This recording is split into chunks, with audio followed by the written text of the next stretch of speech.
Namaste, and welcome to our continuing series, Evenings with Sraddhalu. I believe this is number 256, and he will talk tonight on unfolding of Siddhis, also from the record of yoga. Namaste, Sraddhalu. Namaste, Narad, and welcome to everyone. The last two sessions, we have been taking passages from Sri Aurobindo's record of yoga to dwell on certain aspects of his sadhana and the experiences that he has recorded. And our first focus has been on the 8 Siddhis. Necessarily, in the structure of the integral yoga, everything links to every other aspect of the framework of the yoga itself. And certain siddhis are connected more to the physical body's perfection. Others belong more to the higher grade of knowledge, which turns towards the intuition and the supermind. And all of them have a certain basis, which Sri Aurobindo describes. And in the portion we last read, we focused on the concerns that people have about their misuse, dangers of their use, as well as their justification. To quickly recapitulate, for the ascetic paths, which look at the world and any effectivity in the world as separate from God, which is outside world, the actions and powers in the world are necessarily a distraction and take you away from God. On the other hand, for a yoga such as Sri Aurobindo's integral yoga, where we seek fulfillment of the divine in the world and perfection of the divine in the world, these powers are a natural outcome of that growing divine manifestation. And therefore, they are even a necessary step, outcome of the sadhana itself. Sri Aurobindo highlights particularly the fact that these are natural, they are not miraculous. And in the nature of the yoga, eventually everybody inevitably ends up with experiencing and expressing these powers or faculties. And so we need not shun them, and we should see them rather as the expression of the divine riches, of the divine power and knowledge in the world. But having given the justification of the dangers, he describes the 4 principles by which we protect ourselves from misuse or from distraction by these powers. So he says, we must therefore keep in view very strictly certain fixed principles. The first, that these powers are not miraculous, but powers of nature, which manifest of themselves as soon as the higher center, Vijnana Padma, in us begins to open, and are no more a cause for bragging and vanity than the power of eating and breathing or anything else that is nature's. Capital N nature, so it is a higher nature. So it's a natural power of nature, and as nature's operation in this grade of consciousness activates, it comes with it. No big deal, not miraculous. First principle. Second, they can manifest fully only when we leave ego and offer up our petty separate being in the vastness of God's being. We discussed each of these in some detail, so I won't remind you, but the focus here is more on the widening of the consciousness in God's being and not being separate and narrow in our egoism. But even with the egoism, the faculties can operate, but they can manifest fully only when we open out beyond our narrow egoism, merging into the vastness of God's being. And that's when you have the full effectivity and the full manifestation. The third principle, that when they manifest in the unpurified state, that is, you are now still in your narrow egoism mixed with strong impulses of desires and needs for domination, control, etc., and therefore open to misuse. When they manifest in the unpurified state, they are a dangerous ordeal to which God subjects us, and we can only pass through it safely by keeping our minds clear of vanity, pride, selfishness, and by remembering continually that they are his gifts and not our requirements. And we dwelt on this also as a general principle, the approach for everything, every special capacity we have should be in this way. And then the fourth principle, that these powers are not to be pursued for their own sake, but developed or allowed to develop as part of the flower of divine perfection, which is by God's grace blossoming out in us. So allow it to happen, and sometimes you can actively participate in their development. So, subject to these cautions, we have not to reject these powers when they come, but accept them, to be used in us by God for his own purposes and not by us for ours. So for what purpose do you use it? Not for your purpose, but for the working of God's purpose. And to be poured out by vyapti on humanity and not kept for our own use and pride. So here comes a deep suggestion that the full use and the higher use of these capacities is for the acceleration of human evolution.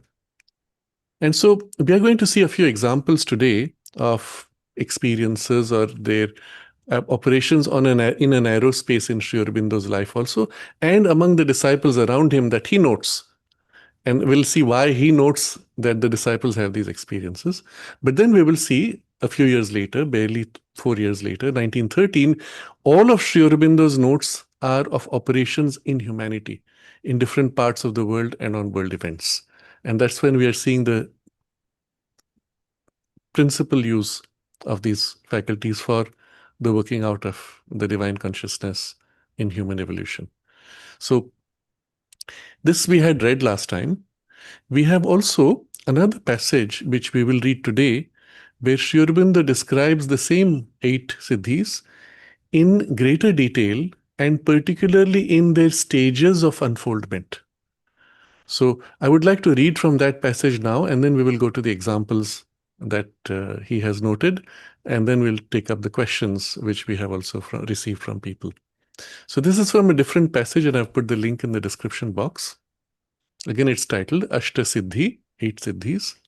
He gives their name: Vyapti, Prakamya, Aishwaryam, Ishita, Vashita, Mahima, Laghima, Anima, Iti Ashta Siddhi. Thus are 8 Siddhis. So it's in Sanskrit, the whole verse which describes the 8. So now Sri Aurobindo's commentary in English. Ashta Siddhi is of 3 orders. 2 Siddhis of knowledge, Vyapti and Prakamya. You will remember, Vyapti is when the consciousness comes into you by a sort of a spontaneous identification. You do not reach out in any way, and it feels as if it's happening in some part of you almost by an empathic identity. Prakamya is when you reach out a part of your consciousness as if to sense what is happening there. And in both cases, there is an incoming as well as outgoing influence.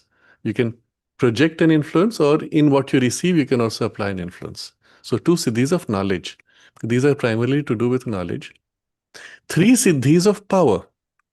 Aishwarya, Ishita, Vashita. So here the Vashita is that ability by which you bring a certain person or circumstance under control of your will by certain domination of the will.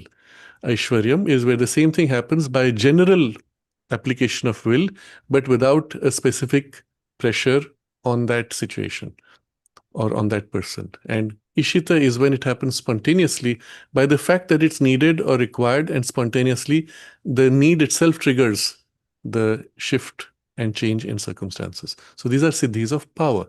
Now you'll see there is an overlap in the 2 siddhis of knowledge. There is an implication of their power. And in the siddhis of power, inevitably there will be also the element of the knowledge of vyapti and prakamya, because the moment you reach out, you sense and contact. So in fact, he will elaborate in the text we will see today, that even the siddhis of power actually rely on the operation of the siddhis of knowledge. First you sense, first you know, and then in the identity of the knowledge, you apply your will, and that becomes the beginning of the siddhis of power. So again, in the 8, there is a sequence, there's a natural sequence. As the first 2 develop, the next 3 tend to follow. And why is this important? Again, because that's the natural sequence of the unfolding of sadhana. But also there you get the hint that as you develop, you will notice that this leads to that. And as the first becomes more and more perfected, the second is more naturally developed, the third is even more naturally following, and so on. So once you understand the rationale of their interrelations, you also see how in the practice they can be amplified. And then there are the three siddhis of the body: Mahima, Laghima, Anima. So Mahima is that amplification of force, tremendous power of physical action, but which is non-muscular. Laghima is the ability to reduce from strains and even weight, even to the point of levitation. And anima is the ability to enter into and modify at a molecular or even atomic structure, and in its extreme, make weightless or make transparent or invisible. But these are siddhis of pure power applied now in the physical body primarily. But again, primary operation being in the physical, their equivalent exists on a psychological level. So I'm going to connect these in a certain way. You'll see how. The first two siddhis, remember, are knowledge, which lead to the three siddhis of power as a consequence. Now, when power is amplified so great, and now we as if leave behind the aspect of knowledge, but it is implicit.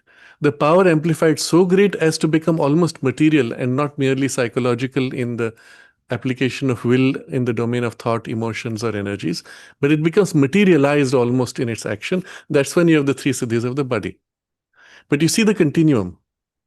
And so naturally, there's an in-between stage where, for example, the Mahima and Laghima, making heavy or making light or amplifying energy or relief from any kind of strain or stress or weight, would be there in a psychological stage, and from there influencing the body but also influencing the mind and energies. So in that intermediate stage, one of the things you will see is you have tremendous power of action in thought, in force, in life energy. It's obviously affecting the body, but it's still more in the life energy for the moment. And there you have no tiredness. You're always fresh, light, etc. And the same thing, the invisibility or making ability to modify at the level of the atoms, for example, would be present there. So on a psychological level, you can become invisible. And you'll notice how this works when, for example, you are going somewhere in a crowd. As you walk into the space, your presence affects others. People turn, they sense, they look at you, and so on. But if you at that point as if close yourself in consciousness, in energy, or thin out your consciousness in a way as to not engage with them at all, it's as if you subtilize and choose to not have any interaction. It's as if your consciousness would pass right through without touching them and shrink it. And then you walk right through and nobody would even notice you. There's an example which is narrated by in a book called Psychic Discoveries Behind the Iron Curtain. I think it came out in 1974 or in the 70s.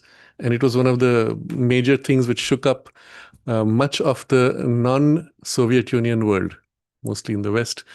But suddenly people realized that the Soviet Union was taking these things very seriously. Generally, it was in the Russian culture and in their traditions. My mother had made this observation that there is a certain opening to the occult. And so even in their cinema, the occult themes often occur.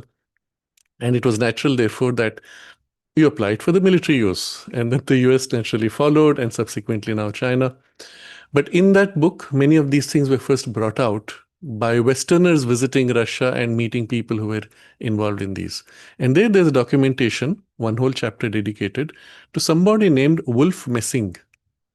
And this person had the ability to project his thought influence on people around him to imprint in their mind the vision of what he wanted them to see him as, or not see him at all. So he could walk up to someone, they would think he was somebody else whose image he had projected into their mind. Or he could walk right in front of them and they would not notice that he had passed. It's as if he was not there. So at some point, I don't remember who was the premier of the Soviet Union at that point. One of those big names. It's a book I have read now nearly 30 years ago, or 40. And he was asked, he was tested. I think it was. So he was tested. He was told to come and demonstrate his power. And the challenge given to him was to walk from the road outside all the way through the Kremlin. I think it was Stalin who had tested him. All the way into the Kremlin, through the security zone, and reach, I think it was Stalin. And this man actually did it. He comes to the main gate. There are the guards. He walks right through. Nobody appears to notice him. And he goes all the way through to the office of Stalin, and there he is. And this was like a demonstration of how he could become effectively invisible, but psychologically invisible. You understand the difference? And allied to that is the projection of an image, that he could appear to be someone else as he walked through, but not physical change. It was a change in the imprint in the people's sight. So I'm showing here an intermediate between these two, the three siddhis of power and the three siddhis of the body. The biology has not changed, and yet it's close enough in result, although psychological, to have almost a material result. So what I'm trying to show here is, in the way Sri Aurobindo sequences them, there is not only a continuum in the three orders of siddhis, but also in their natural unfolding as a sequence. And when you start thinking of it in this way, you don't even seem to see them as distinct siddhis, as separate 8.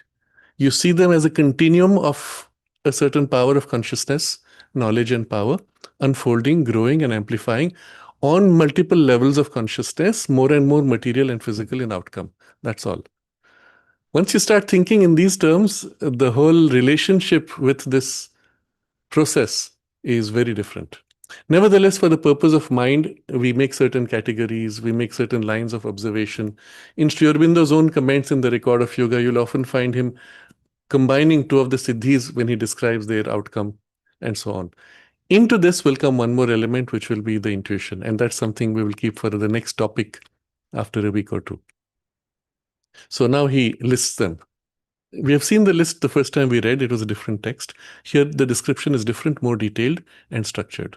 So first he starts with prakamya. Remember, this is siddhi of knowledge, where you are projecting with intention your will for a particular outcome.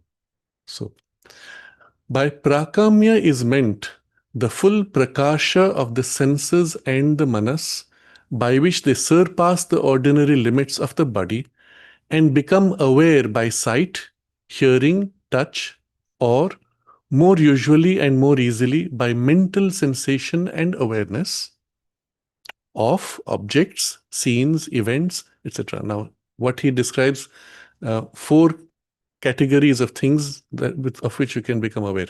I will, before we go to the list, just review this text, because very important suggestions. By prakamya is meant the full prakasha of the senses and the manas. Now, prakasha is luminosity, illumination, light, but there are many terms in Sanskrit for light, and prakasha particularly is strong radiance. Forceful, intentional, intense radiation of the senses and the manas. And remember, the manas in this case represents the sense mind. Mind turned towards the senses, not just physical, but directly also mind in mental senses. So for example, in mental senses, you think of someone, you have an image of them, you have a memory of them, you have a feel of them, even a touch in mental consciousness. That also would qualify as senses. So mind turning to senses and then turns through the physical body's senses, but it's still the manas grade. So manas consciousness and the senses themselves are fully intensified as if luminous. Now here's a very interesting suggestion which ties into a more occult way of describing the working of the senses. We tend to, because of the biology training and our mind being reduced by modern science to a material understanding, we tend to view senses purely as receptions. That something comes into you, it touches your finger, it touches, a light goes in and touches the skin inside, which is light sensitive, which triggers rods and cones, which triggers nerves and goes to brain. We always see senses as something which is a receptive process.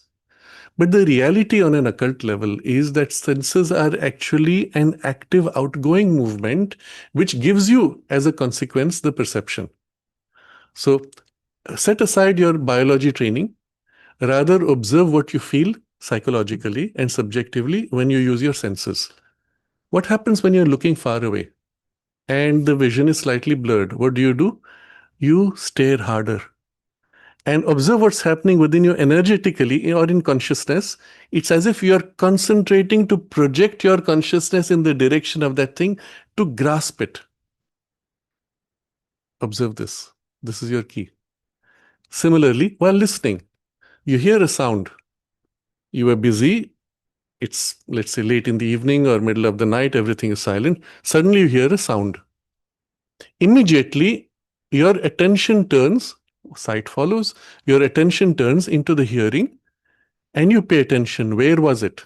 Now, at that moment in consciousness, subjectively, it's as if from your ear hearing center, your awareness is scanning. Which was it? Left, right, front, top, down? Observe the scanning movement. It's almost like a radar. And then suddenly the sound comes again. Oh, it was here.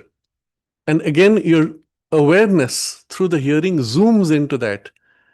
And then watch. Am I hearing it? It's a faint rustling. And at that point, it's as if you pay attention to intensify sensitivity of the hearing. Now, in all this, what's happening is from within you, it's as if an energy is flowing out. Your consciousness is flowing out with an energy of consciousness and intention and will and attention flowing out and like a radar moving around. And suddenly it comes again, caught it. And at that moment, when you caught the sound, in the identity of that contact, it's a mouse. That sound, typical of a mouse, is the knowledge. Okay? Observe this process. Now, subjectively, what you're experiencing is the occult truth of your physical senses also, and of course, naturally, of the mental senses, because the physical sense is only the mind sense now bound to the biology working and through the biology reaching out, but still essentially mind sense. That same mind sense separated from biology can look directly bypassing biology or hear or sense directly. So when this consciousness amplifies, intensifies, directs, the experience subjectively is of your consciousness radiating out, reaching out to grasp, to hold, and to bring knowledge as if into you, subjectively. Observe this subjective sensation because it is the reality of the energy and which is the reality of your consciousness behind. What is your consciousness doing? Now, the reverse happens when you sit quietly and you don't want to be troubled. There are people around talking, chatting, or there's a crowd, or there's a noise of some machine. You're in the bus and the horn, etc. What do? You withdraw your awareness, withdraw your consciousness, withdraw your attention, shrink into you. And sometimes, if you're skilled at it, if you have some yoga practice or meditation practice, you turn the awareness inward and withdraw into the world of your thoughts, emotions, imaginations, sentiments, etc. And if that turning is strong enough, you almost become unaware of what's happening outside until someone shakes you and say, hey, you've reached your station, get up. Oh, is it? You're pulled out. The shock of this turning is that suddenness, the disturbance. It takes you a moment to recover. Oh, I was in a different world. I've been pulled into this world. But this movement of withdrawal of awareness is also withdrawal of the senses. Observe this. Now, if you want to train, you have to train both these. The ability to withdraw, needed for entering any state of samadhi, withdrawal inward to any state of inner experience or higher experience. But the same power now turned out, projecting out, amplified outward, plugging into the physical body or directly through the mind into the world. A lot of people, when they practice intense, deep inner concentration, build the habit of withdrawing because you need that to be able to isolate from the world. But on the return, they're so full of the inner experience, they hold that. They don't take the trouble to replug and reconnect to the outer. If you don't do this consciously, and or if there is not the subsequent habitual pulling out of your consciousness because of interest, enthusiasm, and so on, which comes with the normal life processes, habit, then the tendency is for your senses to begin to dim. And the dimming of the senses is as if a reduction of sight, reduction of hearing, reduction of sensitivities, etc. But if you turn out too quickly, you lose what is within. So there's a period where you're oscillating between the inward, outward, and then learning to bridge them and so on. So remember, it's a skill that you're developing, that you will develop if you so choose. But this second movement of turning outward is associated with amplifying outward. So it can be an intense radiation all around, or it can be a narrowed radiation. So let me give an example of this. There is something called a phrase used, situational awareness. You walk into an unknown place. Immediately, it's as if you need to know everything. Where's the door? Where's the window? Who are the people? What's happening? What's the decor? What's the coloring? You take in all the details. At that moment, either with your eyes, you can go up and down, left, right, and take, oh, what a beautiful place. What a surprising thing. So novel. You're jumping all over randomly. Or in consciousness, you can as if turn widely outward and take in a full imprint of the whole thing, and then choose with your more superficial awareness to dwell on one or two or three specific things. But in the first movement, when you take in, you receive non-verbally, non-conscious, non-superficially, at a deeper level, at an inner consciousness, subliminally, a huge amount of insight, knowledge, perceptions that later you will find you will have access to and you can articulate with specific words. The slightly interiorized working is this large parallel movement. The superficial layer is very narrow of your mind and physical senses. It's very narrow and needs to focus on one piece at a time, so it needs to jump around. So when you're used to it, you will enter the space as if consciously open yourself out and take in the whole thing. Observe what this is a widened luminosity of your awareness reaching out to take in. And then you say, the important thing now is this particular painting or this particular object or this particular person. And at that moment, all the luminosity of your awareness narrows down to focus on this person, and depending on what your objectives at that point are, to the point of identity or whatever knowledge you need.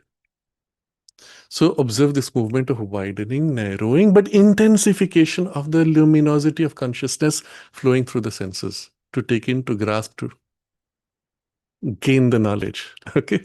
So this description will give you the key to how the senses actually function, but also how the prakamya process operates through the senses. So I'm going to reread the sentence, and now you see what he's describing and the use of these words specifically.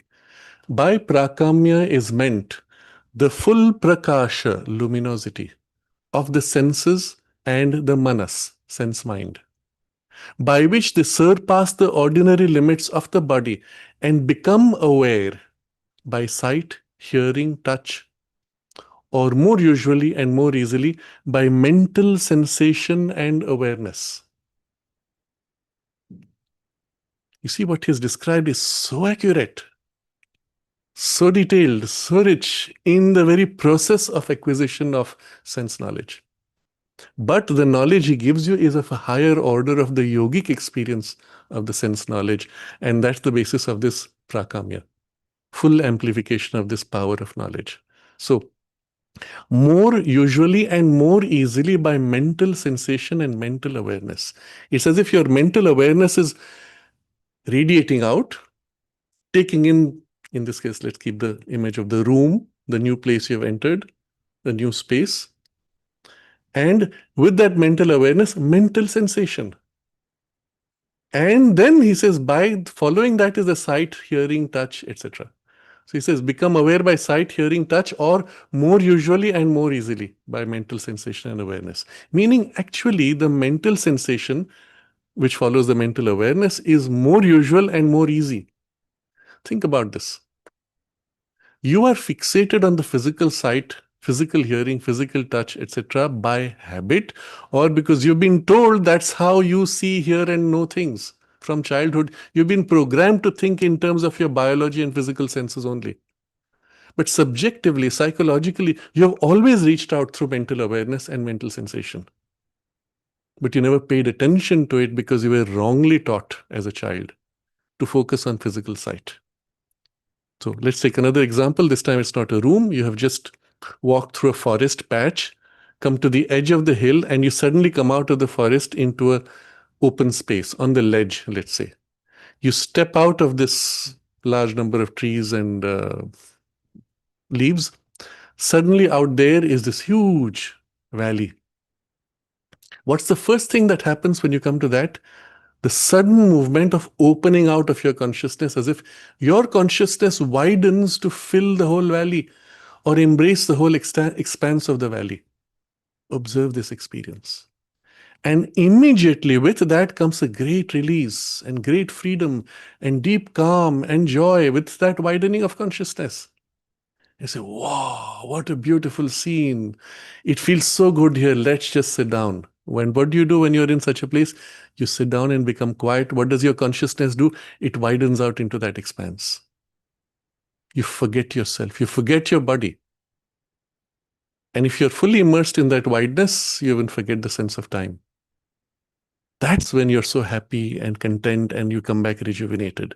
By the expansion of consciousness, it's the mental awareness, with it the mental sensation of wideness, largeness, freedom, and so on, which follow all that. But if it is a virgin forest and very beautiful, not just a ugly scene of the city from the skyscraper, which also can be beautiful, but the vibrational quality is different. So I remember in one of these occasions, I was in New York, some 20th floor skyscraper. I came to the edge, and below it was this steep fall, and then layers and layers, like hills and mountains, buildings and skyscrapers widening out. And then I understood truly that sense of the concrete jungle. But it had the same widening effect from that height. But it did not have in the content of that mental awareness and mental sensation the purifying and uplifting character or rejuvenating character which should have been if there was a forest in a valley. Because the tree, life force of the tree would be that freshness. Here there was something not particularly ugly, but chaotic in energy. So automatically when that movement happens, widening, it is in the mind. So you're tapping into the mind quality of consciousness. Chaotic, not very refined, not very large, but still wide, and feels good in the wideness, but not in the content that is received. Now notice in all this, there is the natural working of the power of prakamya. You didn't have to do anything to develop it. It was there already. And it is the underlying working of all your mind's perception through the senses or the mind's perception directly. So what are we going to do for purpose of training? First, notice that more usually and more easily, Sri Aurobindo says, it is by mind awareness and mind sensation that we become aware. More usually and more easily. It's actually easier than your physical perceptions. More usual because that's what first happens even before your physical senses can operate. Only you're not paying attention to it. Let's start paying attention. So as you start paying attention to the mental awareness, with it comes mental sensation. Pay attention, but do not rush to turn into words and forms. And this is one of the very important parts of the training in the yoga, for both for the inner and higher experiences in the yoga, but also for these outward turned experiences, which are of a higher grade, not to reduce things to form. Being in the physical world and the physical body, we want to reduce everything to a shape and narrow form. But consciousness doesn't operate like that. It is naturally free and wide and shapeless, but it is qualitied. Pay attention to the quality and not the shape and form. So you feel this wide, allow the sensation and the perception naturally to emerge, to evoke, naturally rising as if in your consciousness. It is perceived in a subliminal layer and comes forward as if into your more surface layers. Allow that process to happen by staying still and quiet and letting the imprint soak in, settle into you. So notice the actual perception of the prakamya is on a slightly inner level, behind the veil, so to say. Fine, we're not conscious of what's behind, but still you feel as if somewhere inside, back, you sense it. And then it comes forward, reflects on the surface, and you realize, oh, there is this quality, this feel. Again, you don't have words for it. Feel it. Don't rush to give words. By rushing to give words, you will reduce and lose. So allow the thing to form without giving words, stay very still. Now, all this becomes very easy if you have worked on the first limb of the integral yoga, which is that equality and the foundation of this peace. Then you can hold your mind without needing to rush into thought. Remember? So that is going to be key for you to develop your intuition, but it's also going to be key for you to develop the 8 siddhis, of which prakamya will be effectively your first effort. Okay? So staying still, allow the thing to emerge. So I'm going to reread the sentence. The senses surpass the ordinary limits of the body and become aware by sight, hearing, touch, or more usually and more easily by mental sensation and awareness. So you're aware mean mental awareness, mental sensation. With it, a little bit of the sight, hearing, and touch are also overlaid. Fine. And you notice there you're already sensing things beyond the ordinary limits of the body. This experience which you already have, when it is now amplified into full luminosity of the senses and the sense mind, remember full prakasha is prakamya. So I'm going to reread the sentence, then we will see on what it is applied in sequence. By prakamya is meant the full prakasha, luminosity, radiation, outward radiance, of the senses and the manas, sense mind, by which they surpass the ordinary limits of the body and become aware by sight, hearing, touch, or more usually and more easily by mental sensation and awareness of 4 things. First, of objects, scenes, and events at a distance or hidden from the normal operation of the mind and senses. Second, of objects, scenes, and events belonging to other planes of existence. Third, of objects, etc., belonging to the past or future, the images of which are contained in the object of our study. Fourth, of the present state of mind, feeling, sensation, etc., of others, and of their particular thoughts, feelings, and sensations, or of such states or particular thoughts, etc., which they have had in the past and of which the impression remains in the chitta record, or which they will have in the future and of which the image is already prepared in the prescient parts of the chitta. Wow. So 4 objects of this operation of perception, of the mental awareness and mental sensation, and amplified in prakamya. In the 4, there's a natural sequence. So we're going to take these as training ground in the natural sequence. First and most easy often will be through this perception of objects, scenes, and events at a distance or hidden from the normal operation of the mind and senses. So start with what he gives you first, which is at a distance. Then you will develop to what is hidden beyond the normal operation of mind and senses. So we are again sitting now on the ledge, on the edge of the hill, looking out on the valley, or looking out of the window onto the concrete jungle around you, whatever be your natural. You go to the terrace of your building, look down and wide outward. Okay, so take a scene which will provide useful information that you can validate. You could, of course, look at the sky, but there would be no way to validate. So take a tall building, look out, or from your window, look out naturally, and whatever scene is before you. So you become aware by mental awareness and sensation of objects, then scenes, then events. Again, there's a natural sequence there. So start with objects at a distance, and then later hidden from the normal operation of mind and senses. That's going to be the sequence. So you stand there and you let this widening happen, keeping your mind completely still and allowing the perceptions to emerge in that stillness. And you notice at that point, automatically, you are aware of what is there. And like I said, it's not a narrow awareness that is eyes jumping. You're just aware of the whole thing. Hold that. And into that, certain things might naturally arise, and with it, your attention might be led to that thing. Now, if you had to, let's take an example of a person who has come to solve a problem. You've come to a large factory or a machinery, or a variation is a detective who's come on a scene of a crime and is looking for clues. It's basically the same thing. You've come into a space where you want precise knowledge which will be useful to you. You've come to diagnose the factory problems of the machines, or you've come to diagnose the crime cause. You come with this awareness, you hold, stay in it, and spontaneously something pops out as if prominently. Without losing the overall poise, you let a part of your attention now settle on that. Objects, scenes. You have the big picture of the scenery, of the whole room, crime scene, or the factory, or the machinery.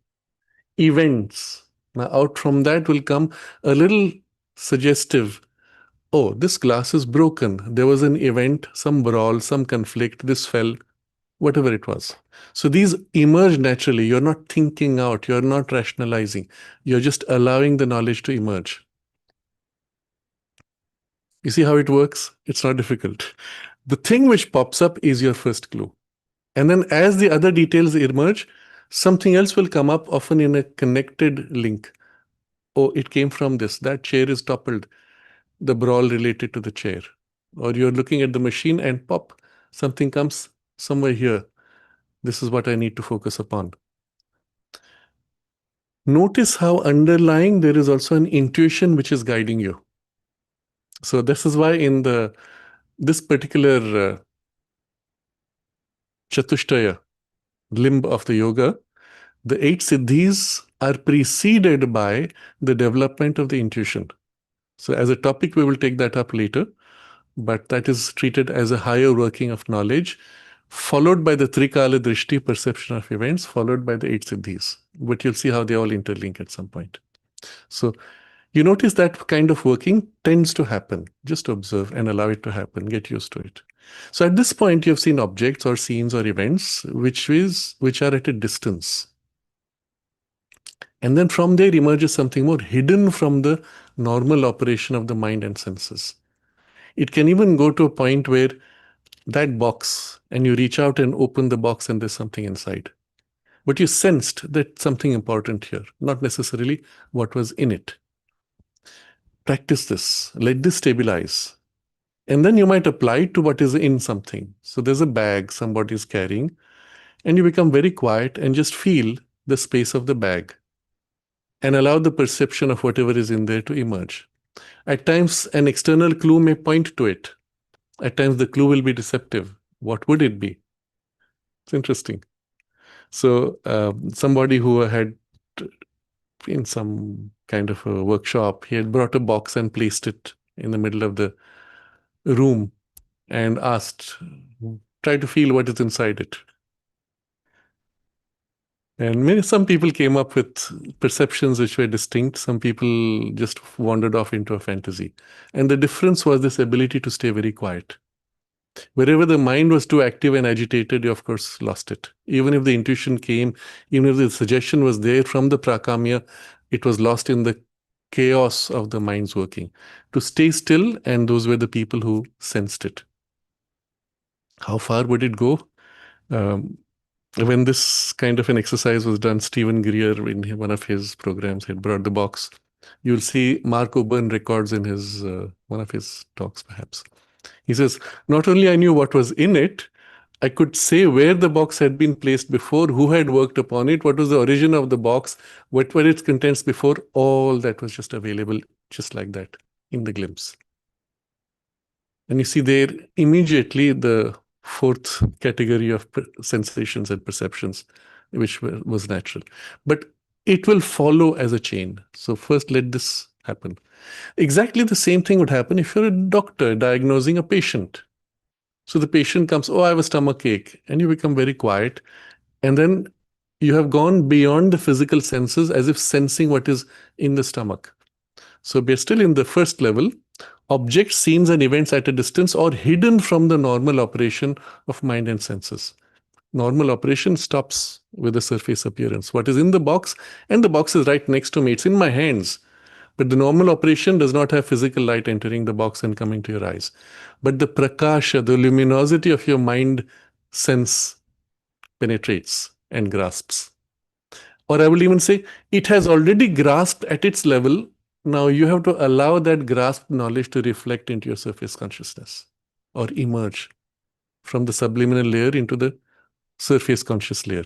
Start with this assumption that the perception is already there within you, and you wait for it to come, and wait for it to confirm itself, not for you to jump to conclusion and say, this is it. This becomes effective when the fullness of the prakasha, the luminosity of the sense mind, is amplified. And remember what that was? That way your mind reaching out to know. Feel that, amplify that, intensify that, and hold that in stillness and silence. So you have a basic practice now already, which is directly suggested by Sri Aurobindo's description of the process itself of how it functions. Now, once this happens, automatically, since you're already going behind the physical appearance, you can sense what is in the box. Practically, there is no distinction between what is outside the physical range of your sight in material world and what is the subtle physical world, because it's of the effectively same grade of substance. From the subtle physical to still finer gradations of consciousness, it's still right here, right now, isn't it? So the opening from here to that is just a acclimatization of the habit of this working. It's already happening on some other level. Now, all of us have had experiences where you go into a certain space and you feel like you're being watched. Something is there, someone is there. And often we feel uncomfortable. Why? Because some part of us is sensing, I will even say, seeing what is there. And on the surface senses, we don't see anything. And this contradiction creates the discomfort. If at that point you were to become very quiet and feel, well, what is this thing, person that's watching? What is its intention, quality? Don't look for forms. The mistake will be to see form. No, feel the quality.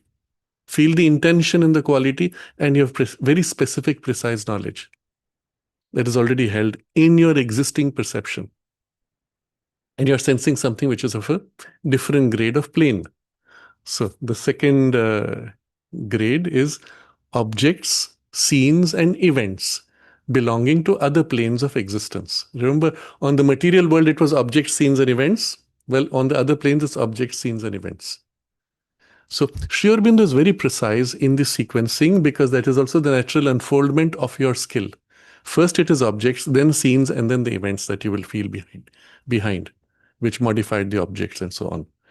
So only have shifted now planes. Then third step of objects, etc. Now he doesn't repeat scenes and events. Suggestive, but we'll leave it at that. Of objects, etc. belonging to the past or future, the images of which are contained in the object of our study. So here's the box. Inside the box is something. You sense it. Very likely at that point, because you're not getting a physical sense of form, you're already getting the quality of the substance which is inside. And it feels like it's something very old. I don't have a form. Don't worry. Don't rush to form. That's my habit. Just feel the vibrational quality. It's something very old. It has a pleasant, even a heroic quality. Something great. Some heroic touch is involved there. And then perhaps at that point an image might rise. But if you did open the box, you might see, this is an ancient sword. And the person who used it, wielded it with heroism and courage. And the imprint of that heroism is held in the object. But the imprint and the knowledge imprinted belongs to the past, but is presently held as an image. So, objects, etc., belonging to the past or future, the images of which are contained in the object of our study. Now, this is the basis on which people hold an object, and there's a term for that ability. Forget now the word. You hold an object and you can feel and describe the owner, for example. and even their state of mind, state of consciousness. When the capacity is very developed, it is so amazing, so detailed. And I can share an example because recently I heard Mark narrating this. Some people were asking him, well, what is this? How far can it go? And he was speaking about how he was interacting with somebody, some lady, and straight away it was obvious to him the entire chain. Obviously, he's not holding that state of perception all the time consciously. But when he opened it, he knew exactly what she was thinking, what she was about to do, what she was going to do, which she had done earlier with others, and then what she had done with others and her prior boyfriend, and what his habits and tendencies were, which she liked or disliked. And all that knowledge was just there. And it's like in a chain. You can catch the chain and catch the next and the next to get to whatever detail you want.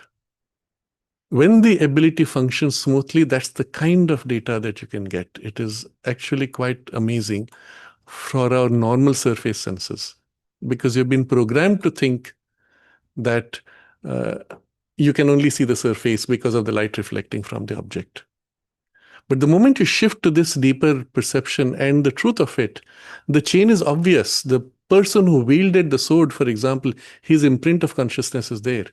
And in that imprint of consciousness, you will feel not only the intention with which he wielded the sword, but what were his internal drives.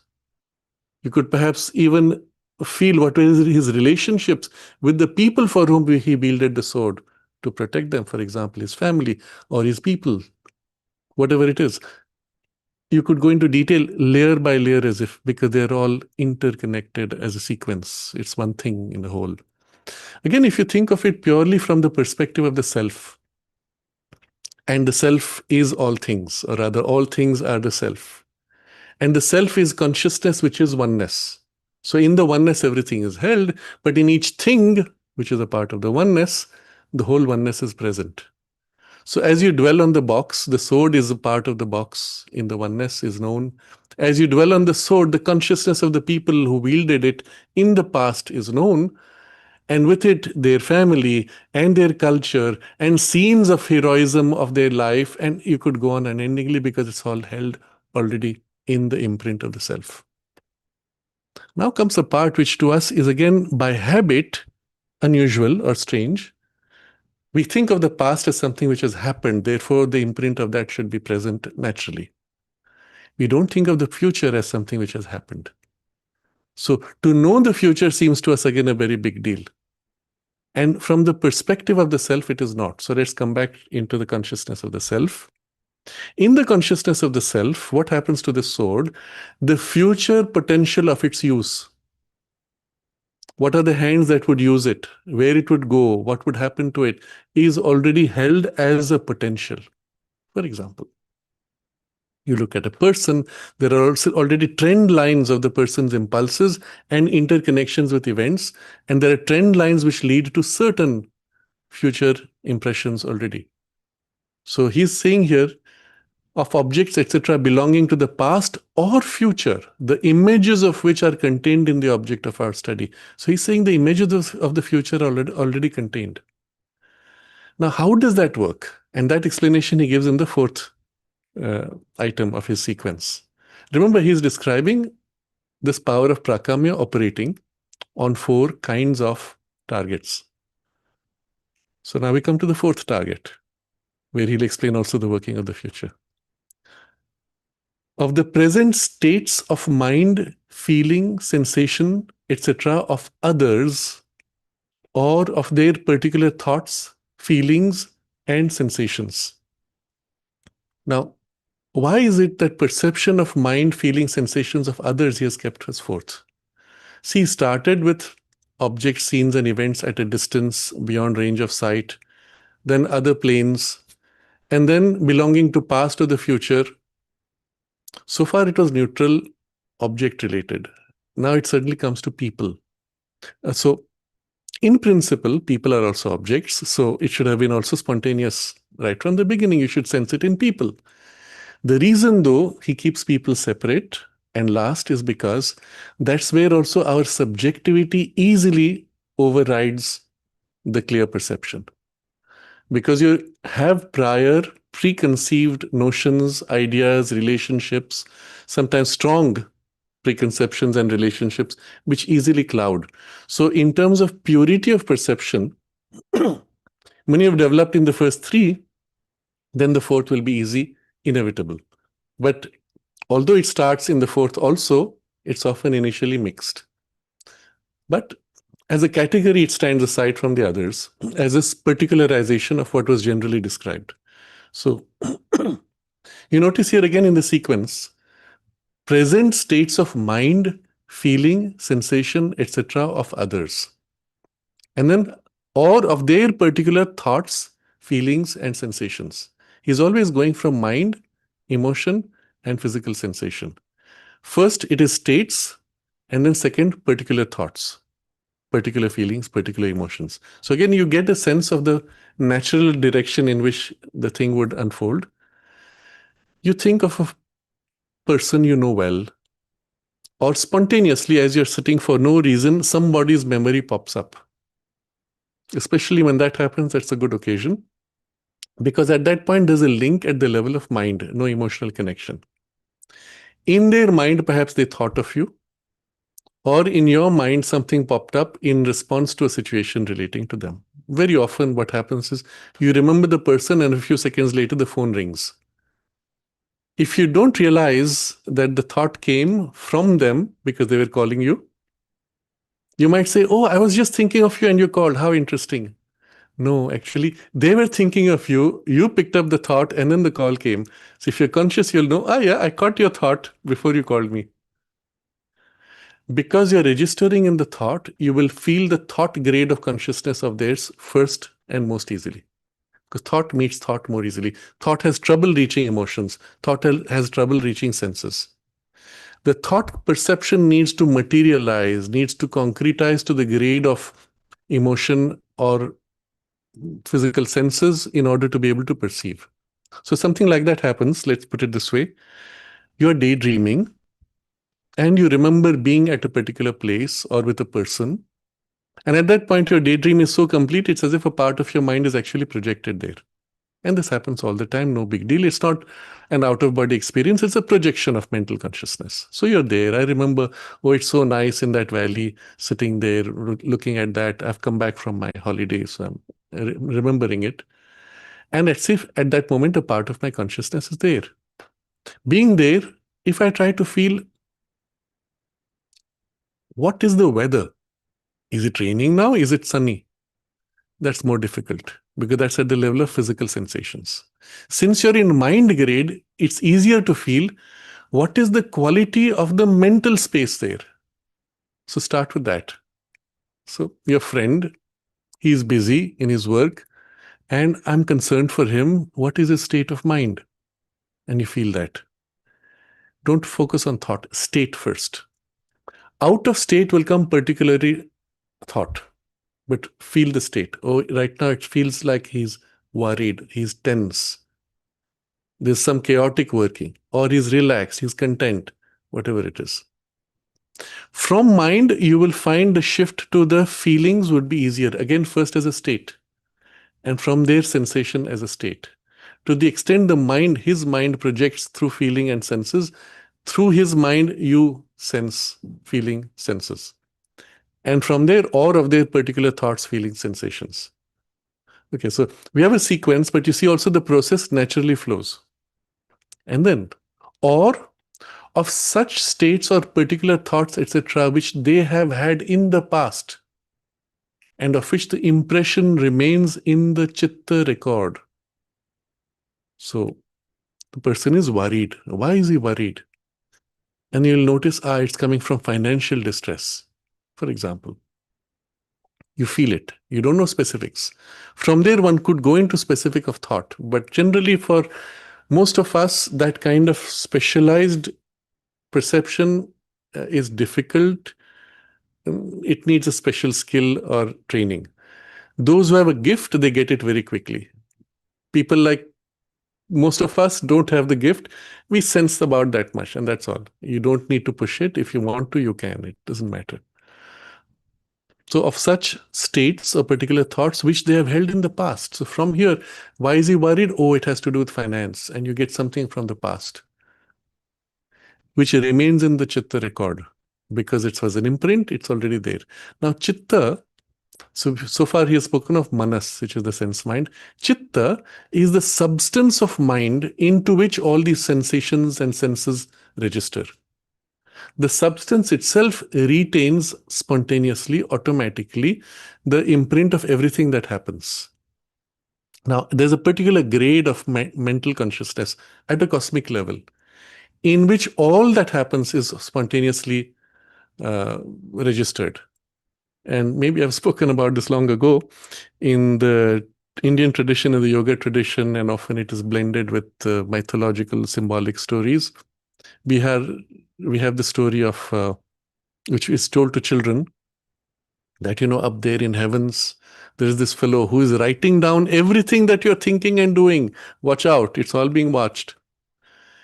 Yes, but the person who's doing it is called Chitra Gupta. That's his name. Chitra, image, Gupta, secret. So secret imaging, concealed, subliminal registrations in images, not so much script of words. So the images of all that happens are concealed, registered in the hidden layer somewhere in the cosmic domain. That's the basis of what is called the Akashic records. So it is in the vast expanse of consciousness of the ether of mind, you might say, so Akasha, in that everything that happens is registered. So chitta in this case is the person's mental substance. And into the substance, all that has happened is somehow registered. Just as in the biology, even memory of traumas is somehow imprinted. So in the mind, much more flexibly and much more completely, everything that has happened. So it's as if the past thoughts and particular states, their impressions remain in the chitta record. Or, comes the other side, or which they will have in the future. So they're going to have states and thoughts in the future. That also comes in the chitta. How? And of which the image is already prepared in the prescient parts of the chitta. So here comes the explanation. In the person's chitta is a perception of the future impressions that are going to come, and that's registering already. And you pick that up. So you get a sense of the trends of what his consciousness is sensing as his future thoughts or states. And you are sensing that now. So the first is getting familiar with the state as it is, from which you pick up things of the past, and then even impressions of what might be in the future, as registered by his prescient parts. Now comes a couple of very important insights. First is that in the chitta is not only a registration of the past, but there is a layer of chitta which has the prescience of the future. What does that mean? In the substance of mind is a gradation which is prescient. Now, if you see how it works, again, all being self, and you have to go back to that to get the deeper understanding. All being self, in the totality of self, you have a perception of where all the trend lines are moving. We living in a fragmented part of the consciousness do not see those trend lines, which is why these powers become more complete and more reliable, more effective when your consciousness widens out. So break out of narrowness, widen out, and then it works better.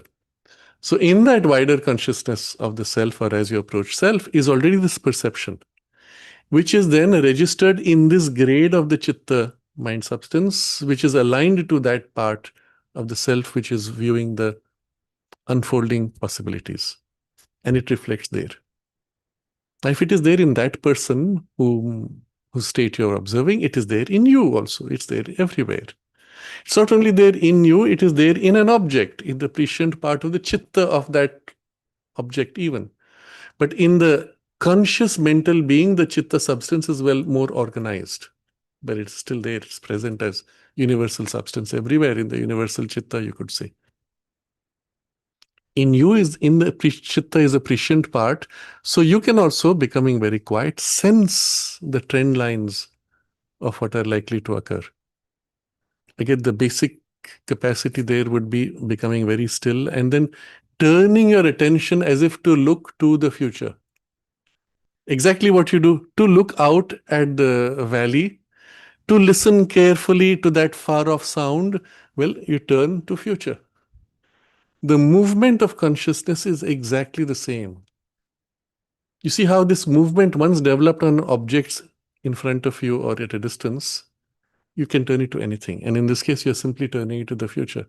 And in the prescient part of your chitta is already the sense of what is trend line tending to be. If you go deeper in quality of consciousness, approaching the character of the self, then you have also the surety. If you have the intuition being developed, you have the perception with precision, clarity, and you make out distinctions between possibilities and inevitabilities. So all those would follow naturally. You see how, as a consequence of this development of prakamya, would be the outcome also of the ability of trikala drishti, the perception of past, present, future.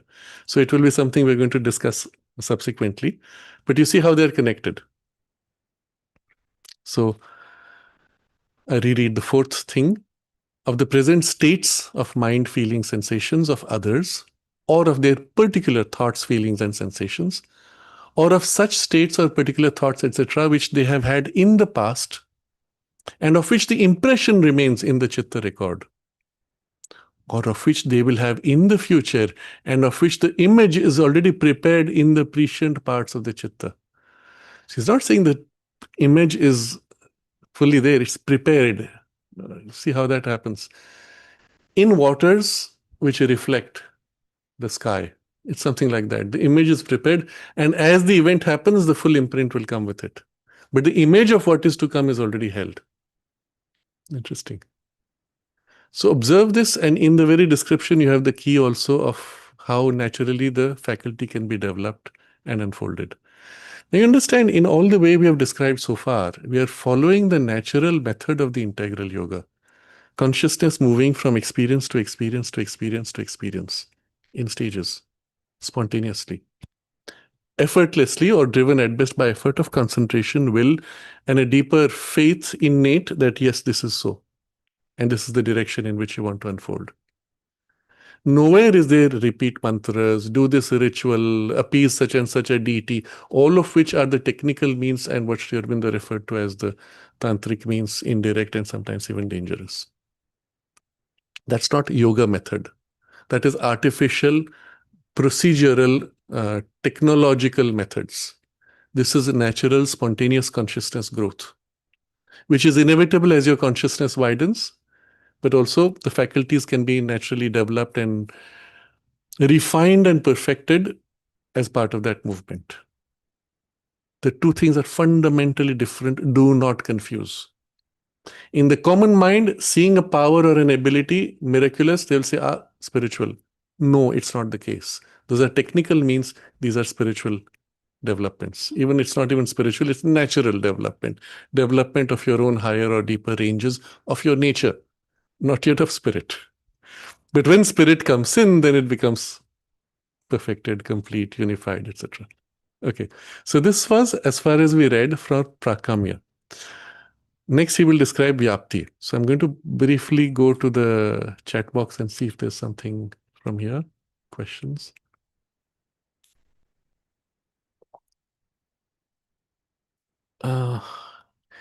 DD says in the publication on Ashtasiddhi, there is mention of automatic writing yogic sadhan seems to be important. Can you also explain this? Yes, it's something I will take up later. We might even look at certain portions of the text called yogic sadhan, which was not written by Sri Aurobindo. It was written by someone else, but through his hand. But you'll see there are certain interesting elements there. Monica says this is how Hanuman flew to Lanka. Yes, it is in fact a power and ability which Hanuman had, one of these siddhis by which he could make himself, the way it's described popularly, he makes himself larger or lighter or even smaller, which is, he uses that ability to change his size. Yes, and it's a physical siddhi. So when people hear such stories, they say, this cannot be physically possible. And so it's all categorized as mythological. No, that's historically true. So Jessica says, Russia had students that projected thought waves onto Kodachrome silver solution, projection slides. The human eye perceived nothing, but when put into a computer scan, there was an image. So I don't know if the way you're describing is accurate. There was not, I don't think it had to do with computer scan. And it's not so much thought waves. So the way it works, yes, they took unexposed film, projected an image on it, and when the film was developed, the image was there. So what this shows is that the image which is sensitive to light was affected by light, and the light itself was as if transmitted by your visual. Now comes something very interesting. Sri Aurobindo, remember, Sri Aurobindo uses this word prakasha, luminosity, light, of awareness, right? So in the subtle world, it is actually a luminosity of consciousness. On a material level, we do not see thought or concentration or consciousness as light, but in fact it is. So when that same material luminosity of mind is now materialized, it can imprint as if a light image. So if you take film which is sensitive to light, ideally you would go to a very high level of sensitivity of the film. You don't go with 100 ISO, is it? Now I've forgotten the name, ASA or ISO. You go for 1000. You use film which is used for darkness, 1000, and even I believe, if I remember right, 2000, 5000. There was film which was also of ISO 10,000. It's all stuff from 40 years ago, but very highly sensitive. And these are used for picking up very light, where there's very little light, and experiments of that kind. That's the kind of film which will pick up more easily. So you pick a film of that grade, you hold strongly an image, and then you have to as if materialize the image itself and fuse into the film substance and hold it long enough, steadily enough that it can register. If it's not long, if it's not steady, you might just get a blur as if the film got half exposed. But if you hold it steadily, you can even hold a specific image that you can imprint. You would start with simple shapes, etc. But you understand the logic and the rationale, and why in the yoga tradition this radiation of consciousness is called prakasha, the same word used for light and luminosity of physical light. So Trinetra is asking, does this three Siddhis categories correlate with Tantric, Yogic, Jnana Shakti, Ichha Shakti, Kriya Shakti? So I've made the distinction. Tantric processes are technical processes. They are not consciousness processes. So in a certain sense, Sri Aurobindo says in the integral yoga, we achieve what Tantra aims at, but by methods which are Vedantic, which are consciousness-based methods. But the goals which Tantra seeks to attain through procedure are attained directly by consciousness. And the consciousness expressing them freely as its spontaneous powers is also therefore a free consciousness, not bound to procedure, not distorted and limited by binding to procedure. So I will not use the word tantric here, but they are yogic processes. Yes. Jnana Shakti, Ichha Shakti, Kriya Shakti are rather impulsive powers. They are not this particular projection of consciousness through the senses. Remember, it's purely sense consciousness of mind intensified. You could say, yes, Ichha Shakti or particular drive of energy of desire, will, intention is guiding the process. Yes, but it's not that which is doing it. It is the luminosity of mind awareness amplified. Okay. Then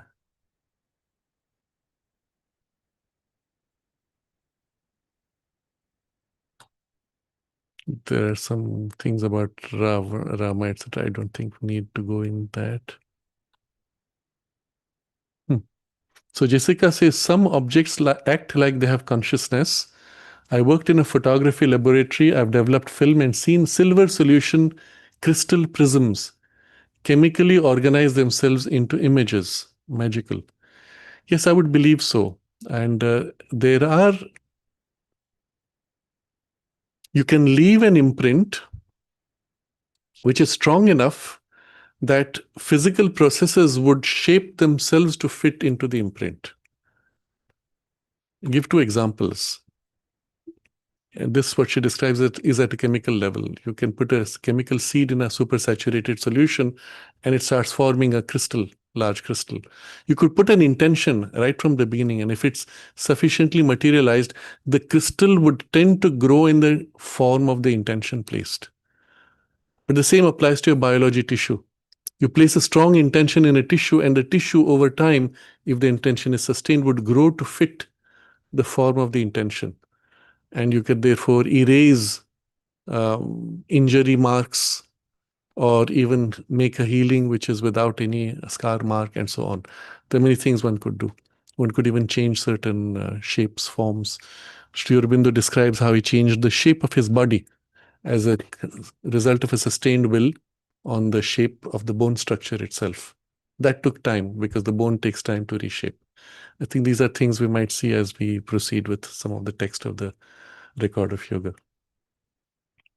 Mahesh asks, when some yogis or practitioners have mantra siddhi of a deity and then acquire powers such as vak shakti, that is, they speak and it comes true, is that a siddhi of the person, or is it the deity acting through the person? Very good point.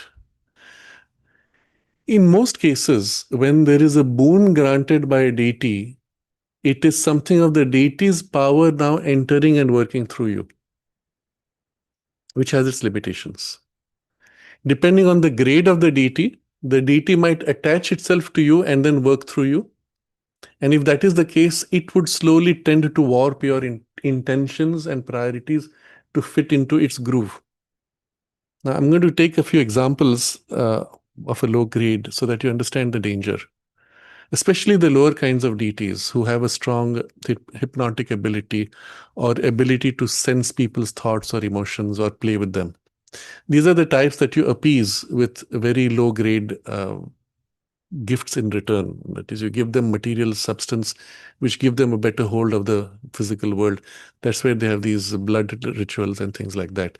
They draw on the ectoplasmic substance, they feed on the suffering of others, and so on. It's very low grade. But you see what happens. Such beings have a very low grade of consciousness.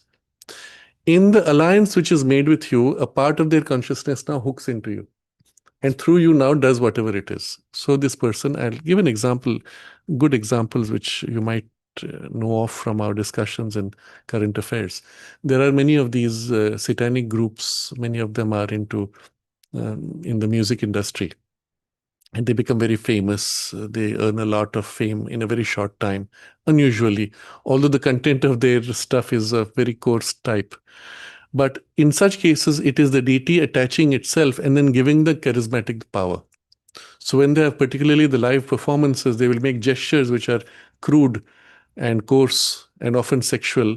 And you'll find large movements in the crowd, large masses suddenly shouting, screaming, jumping, losing consciousness. And you'll see the impression, the force moving from the performer into the crowd like a wave. It ripples out. So if you see the videos, you'll see like a wave that goes through. And it's actually a vital energy that's going through the crowd, feeding on the crowd, but also playing the crowd like toys, puppets. And these people are the puppets through which that being entity works on the crowds. So that's a very crude grade, you can see. But it is, because it's coarse material, it also has coarse material results, sometimes dramatic. Gives them the hypnotic attraction that people have towards them. And for a while, the success and fame, the beings feed on them as much as it feeds on the crowds that it uses them for. But in the process now, more and more, it entrenches into them, hooks into them, and lives through them. So now their thinking, feeling, value systems gets warped more and more to reflect that of the being. You become not only a puppet, you become the image of the being itself.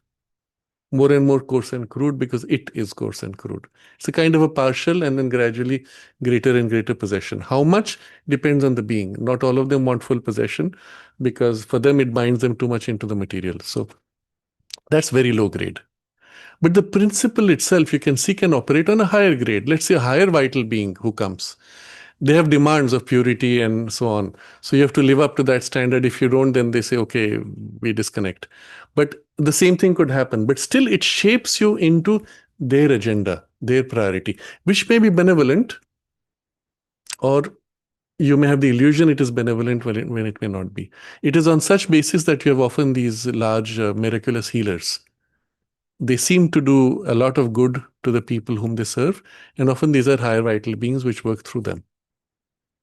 Now let's set aside all this and see how the same principle, or this is a distorted version of a deeper truth.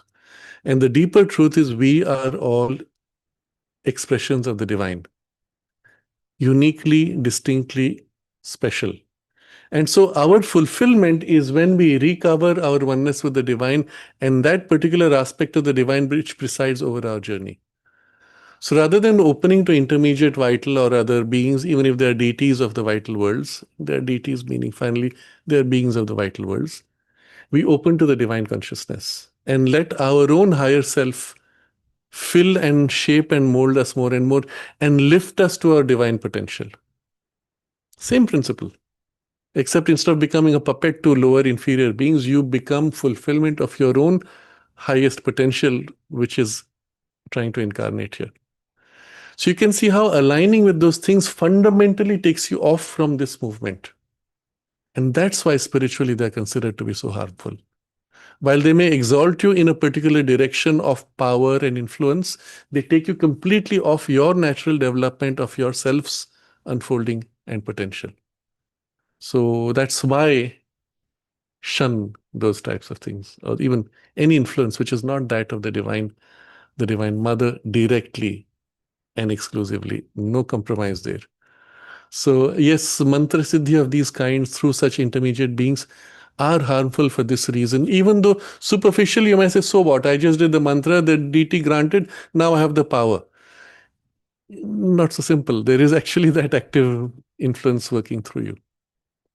Compare this again from a spiritual point of view, where you become more and more a conscious instrument of the Divine Mother, the Divine Creative Shakti, which is Mother of the whole universe, very different from a partial aspect, because she is working in all things.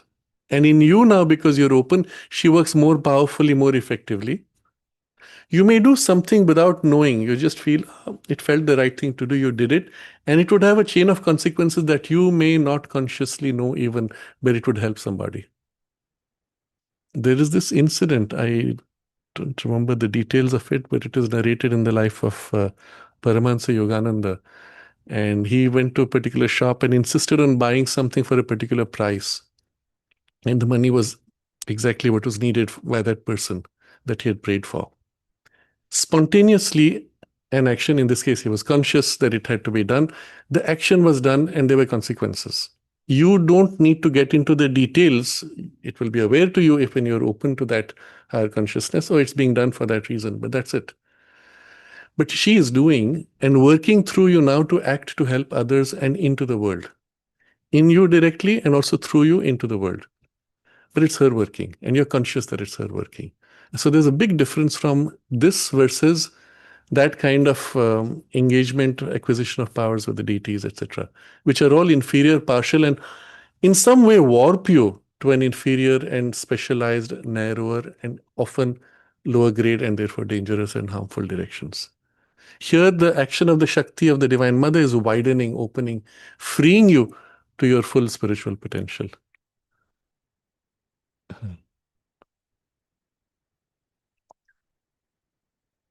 Okay.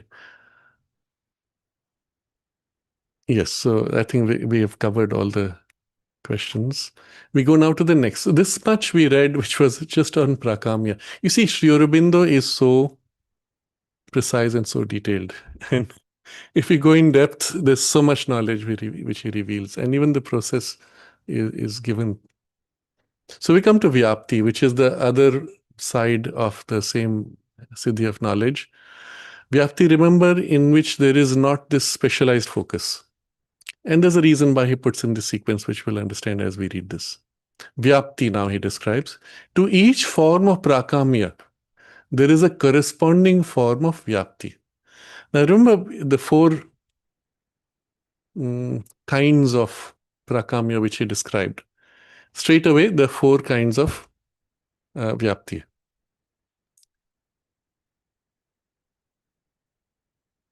And by vyapti, he says that is reception or communication.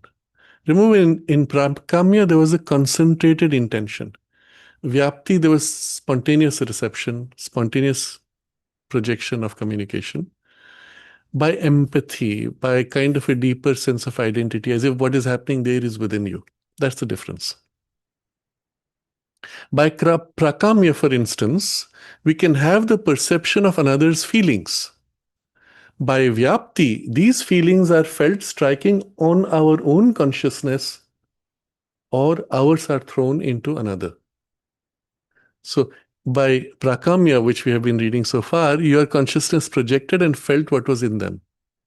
In vyapti, the same perception is happening, but their feelings are felt as if in and on your own consciousness. It's as if that thing has come into you by empathy. Or equally, your consciousness is reflected in theirs or thrown into another, he uses this phrase, but in identity, in empathy. Now, in both cases, he has used words striking and thrown. When in the empathic consciousness, there's that entry of the other consciousness hitting you, it's a hit, it's a strike. Now, we may not register it as such. When we are unconscious, it's come in, I feel it. We didn't realize that when it came in, there was a struggle, a friction, a push. So which is what he's using the word striking, because something has to overwhelm something else. And equally, when yours imprints into them, it is thrown into another. So the suggestion here is, particularly when you do it intentionally, it's as if you're throwing out.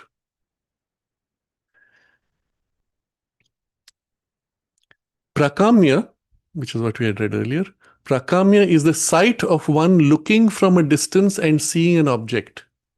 Vyapti is the sensation of that object coming towards us or into contact with us. So in prakamya, you were reaching out, remember? You were projecting your consciousness.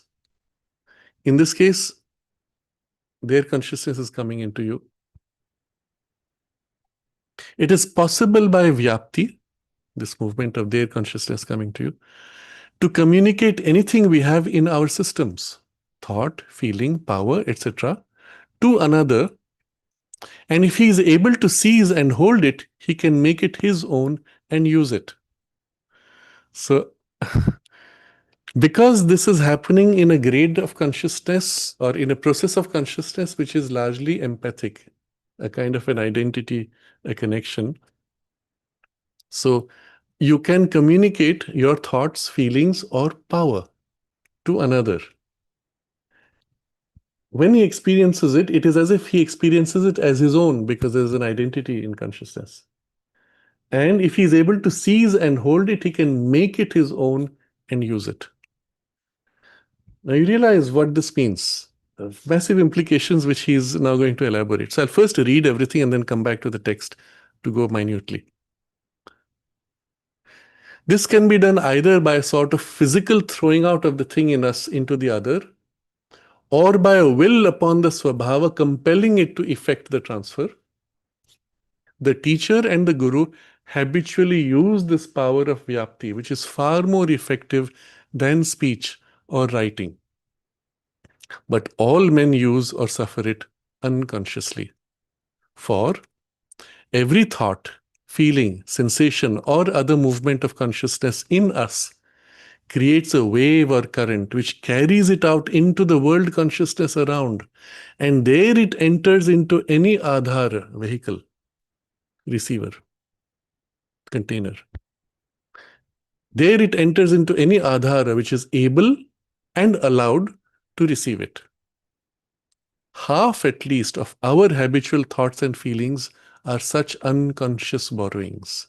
So if your things are being projected out, theirs are being projected into you. And half at least of our habitual thoughts and feelings are such unconscious borrowings. We think they are ours. We have only borrowed what came from elsewhere. And particularly, he says habitual thoughts and feelings, not new ones. No, I have a new idea. That's a different thing. What's happening in me regularly as a routine, half of it already is just coming from outside, actually. So, oh, I'm getting depressed. Well, half of your tendencies at least are coming from outside. Think about that. You say, it's my nature, it's my tendency. No, half of your habitual tendencies are from outside. And that's quite disturbing when you think about it. It's also liberating because then you realize when you start asserting yourself, you can get free of these quite easily. The whole shift takes place once you begin to recognize what comes from outside and what is actually yours, and not just a habitual pattern picked up from outside. So we come back to the vyapti. I go back in the text. It is possible by vyapti to communicate anything we have in our system, thought, feeling, power, etc., to another. First, let's observe this communication process. You're sitting with someone, he's depressed, you come away depressed, normal. Or you're enthusiastic, he was depressed. After the interaction, he goes away and says, now I don't feel depressed, I'm free, I feel light. It was either this way or the other way, but there was the vyapti. Thought, you can inspire a person with an idea. We had a discussion and now I've come convinced this is brilliant. This is such a wonderful idea. Why didn't I think about it? Now it is my own.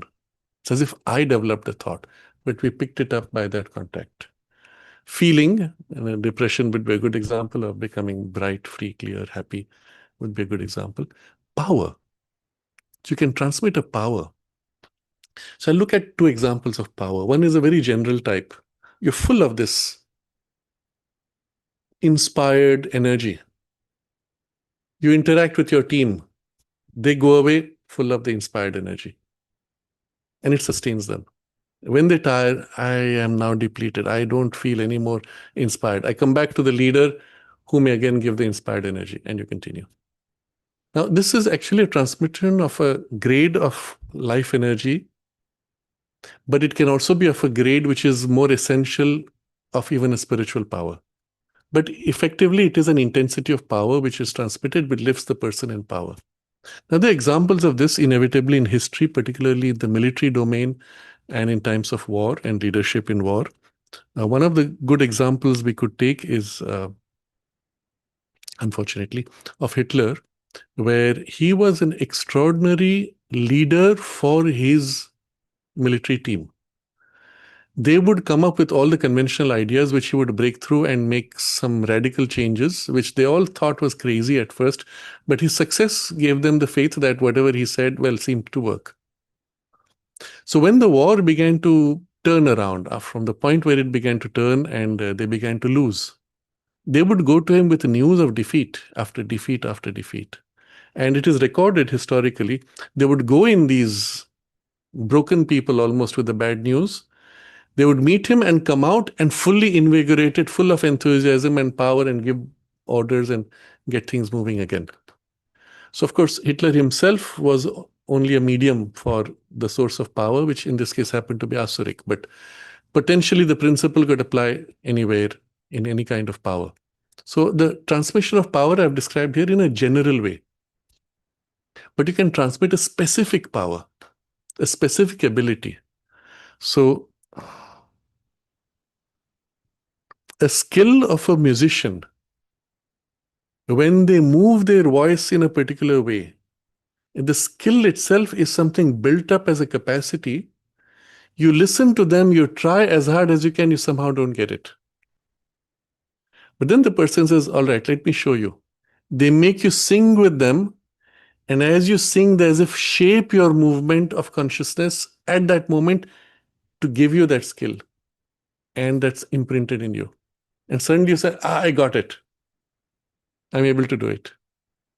And at this point, it's a very precise, special power for a particular form and movement of, in this case, I took the voice, but it could be any other skill.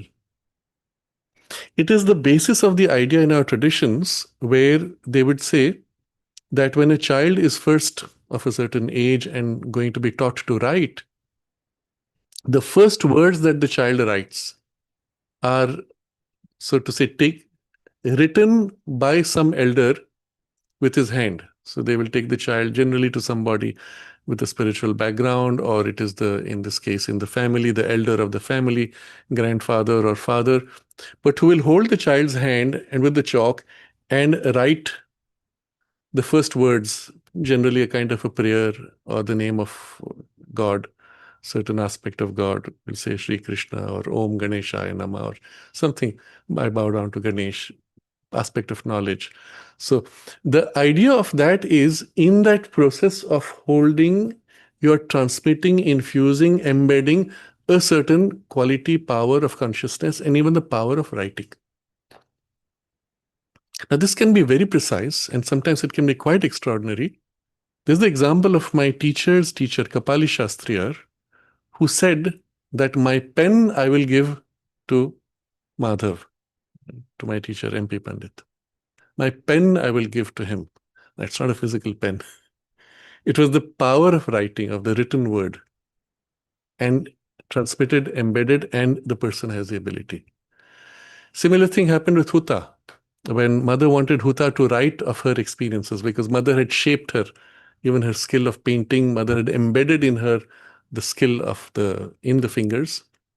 But at some point, mother said, "You will write your life story." Huta said, "I cannot write. I'm no good. I don't even have the command of the language." Mother said, "Don't worry. I will give you the power of expression." The power of expression, the ability to articulate in expression, to transmit in expression the power of your experience even. And that itself is a power of expression. And Huta says, mother gave it. And you'll see when you read her story of a soul, she narrates this and it's there. It's fascinating. You read and it just grips you and you get carried away with it. Just like that, embedded. So one of the things which you see in the yoga is more and more we receive the power of the divine, and then there are specific aspects of the powers which can be embedded in this way. But in this case, from the guru, from the teacher, from any leader, also there is similar transmission. So the teacher and the guru habitually use this power of vyapti, which is far more effective than speech or writing. But all men use or suffer it unconsciously. Either you use it or you suffer somebody else's use on you. So it's one way or other, it's always happening, whether you like it or not, unconsciously. But teacher or guru habitually use this power of vyapti, which is far more effective than speech or writing. So you can give instructions by speech. You can tell the person 20 times. You can write so many letters. It'll change nothing. But when you imprint the experience, the power, the feeling, the thought, it's as if yours for that moment of the imprint. And then comes the key idea, Sri Aurobindo says. And if he is able to seize and hold it, he can make it his own and use it. Now comes the key, seize and hold. Then it becomes yours. And then you use it and it stays yours. If you don't seize and hold, while the influence is there, you're able to do the influence withdrawn, you lose it. You could not seize and hold. Now, if this is true in transmission of skills, powers, capacities, music, dance, any skill, any knowledge, any power of perception even, you can imprint like this into another. Any spiritual experience, you can imprint into another. Any spiritual state of consciousness, you can imprint into another. Now think about it in this way. This is what is really happening. When you open yourself to the divine, he is imprinting, she is imprinting into you a certain state or an experience. It's the same thing, isn't it? Except we are talking about it here from human to human, or from the same thing from the divine to the human. If he is able to seize or hold it. So there are two operations: seizing, but you couldn't retain, it slipped. Momentarily you could keep. And the other is hold it and keep it in permanence. Now you could hold but not seize, in which case you caught a little bit of it, you couldn't seize the whole.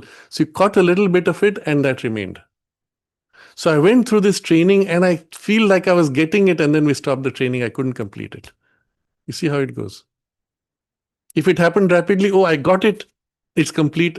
Since then I have it, I have never lost it. So understand, seizing is different, holding is different. You need both, and you need completely both. But we're putting in the context of the yoga, the same thing happens when you receive an experience. Oh, I had a beautiful birthday, I went to the darshan, I came back in this wonderful state. For a while, all my problems were gone, I was free, and I felt as if I was freed from all my difficulties. Then I went to go to sleep, and then I woke up and everything was gone. I was back to my old state. Notice what happened. So when the influence was given, the imprint was given, the experience was given, you could not hold. Or when it was given, you caught a tiny bit, but you refused the rest, or you were unable to take the rest, and so you could not seize enough. But what you seized, you held, and it stayed partially. Or you neither seized fully nor were able to hold, you lost it all, and now you say, okay, that's fine, this is how I am. Notice this. Notice what you need to do to correct. And there are several things, and they are all key points in the structure of the integral yoga. This movement of opening, the faith, and all these things you will find essential, particularly in the two limbs of the integral yoga. So this power of vyapti is the means by which habitually the teacher and the guru transmit. In fact, this is happening at the mental level. Remember, he said thought, feeling, and power. So at the mental level, it's happening all the time in practically every classroom where there's a difficult concept being communicated. Especially when there are abstract concepts, you will find that the teacher who is merely repeating words that they have read, the students don't understand. When the teacher has grasped the concept and is holding that as he or she speaks, the students get it. That's the difference between a good teacher and a bad teacher often. It's not how you speak or what you speak. It's about you holding with clarity the concept itself, the experience itself in mind as you transmit. And then the words, you will notice, especially when there are abstract thoughts or abstract concepts, the person is as if focused on the experience and as you're describing, and the student also may momentarily blur out to catch that. Ah, yes, I got it. Now I understand what you're trying to say. There's this identity which took place momentarily at a higher grade. Both you will find visually blurred out for a moment. They were in the experience and touched, and that's it. The experience was held. Now, it happens, I have had many experiences like this also in certain things. After it happened, I said, now I've got it. I'll never forget this. It's so clear. And then slowly it started slipping out.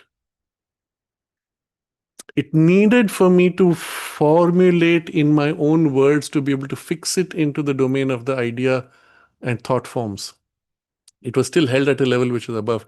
And when I did not do that enough, then I as if something slipped out. But the memory of it was enough to get back and again catch it by the tail and eventually get it back. So observe this ability, skill, capacity. So in the Vyapti, we are going to refer to both aspects, the ability to imprint by transmission, but also the ability to receive, hold, and contain. This also we need to develop, especially in matters spiritual. So when you're reading Sri Aurobindo, that's by Vyapti you will receive what he's transmitting. By Vyapti, he will imprint into you what he is communicating as experience, as spiritual experience. So more effective than speech or writing. Speech and writing are often like the means of contact of consciousness to be able to transmit. So either way, we are all using this, using or suffering it unconsciously, but at a crude, low, mechanical level. Well developed, it can be tremendous power of clarity of communication. For every thought, feeling, sensation, or other movement of consciousness in us creates a wave or current which carries it out into the world consciousness around. And there it enters into any adhara which is able and allowed to receive it. So here again are very interesting suggestions. First, yes, all thought, feeling, etc. We're creating waves or currents. Go out into the world. But there's a difference between a clearly formulated thought and a blurry, unformed, unfocused thought. Generally, these blurry, unformed, focused thoughts, they also go out, but they tend to fizzle out also. Or they may spread blurry, unformed, unclear thoughts. That's about it. A clearly formed, clearly articulated, it's no more cloud-like. As a thought, it is seen to be clear, structured, almost crystalline, depending on the complexity of it, nuanced, and stays, holds. And when it enters a mind which is equally capable of that complexity and richness, it's a beautiful thing to be absorbed and received with a full, rich detail communicated. And you say, wow, this is your experience when you read Sri Aurobindo like this. The full crystal perfect structure of what he's communicating settles into you, forms it like this, and you say, wow, it's so clear, so beautiful. Then watch what happens. If it has pushed you to the limit of your capacity to receive and to hold, just after the study, it stays. For a while, you feel great. You go to sleep, you wake up next morning. What was that? I remember it was so wonderful, but what was the idea? I don't remember. I reread the text and I get glimmers of it, but I don't get the fullness of it. Has this happened to you? It's very common. And this is where you understand. The thing comes to you, enters into any adhara which is able and allowed to receive it. So are you able to receive it? And if you have done it in the way we're doing now, you're as if pulled up to the level where you can receive, which shows you have the ability. And then you slide back to a level where you tend to lose it because that's habitual level of consciousness. But you have the ability. Observe this shift. Observe the quality of your consciousness as it shifts up into the state and then tends to subside into normal habitual state. Shift consciously and you'll find the ability is there. When you went back to read, you went back in the lower grade of consciousness. At that point, shift back up and read, and there is. Or even when you shift back up, even without reading the memory, yes, now I remember what it was. Observe these things, and with this, you will build the continuity of these gradations of your mind's consciousness, your power of receptivity, and you learn to shift and even more and more to live in a higher and more complete state. So, but he has used two words, which is able and allowed to receive it. And that's also very suggestive. Allowed by whom, by what? And you can think about it. And then he says, half at least of our habitual thoughts and feelings are such unconscious borrowings, which is the reason why when you enter a domain of low grade thought, feelings, and sensations or other powers, you find yourself pulled into that. You enter a space which is surrounded by people with a higher grade, deeper, finer, richer, more complete, you find yourself pulled into it. This is the big difference between different kinds of educational institutions. The first few who set the type of the atmosphere there often define what happens to those who follow. You set a high grade, and those who value that high grade will be attracted there. You start with a low grade, and the momentum is built up, the high grade types will come and will leave. The atmosphere you create, the quality and standards you set, not about academics, but in grade of consciousness held. That makes the difference. That holds and sustains then the grade of academics. Because you will get the right type, but also people who have come with any type get pulled up and so begin to value and live in this, familiarize themselves with it. They are the ones who have grown. Those who came at a lower grade, pulled up, and they leave, they say, wow, we grew so much, we learned so much. And it was not the informational content which you could easily get from any textbook. It was this shift which you got that you could not get in any textbook, mostly. So I'll just quickly look at chat box, and I think we'll have to close very quickly for today.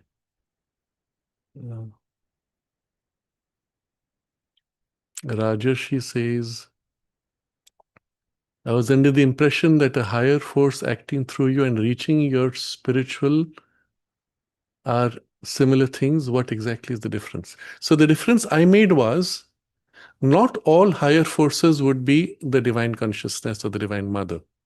There could be higher beings, higher relative to you, but there could still be vital beings of the higher vital.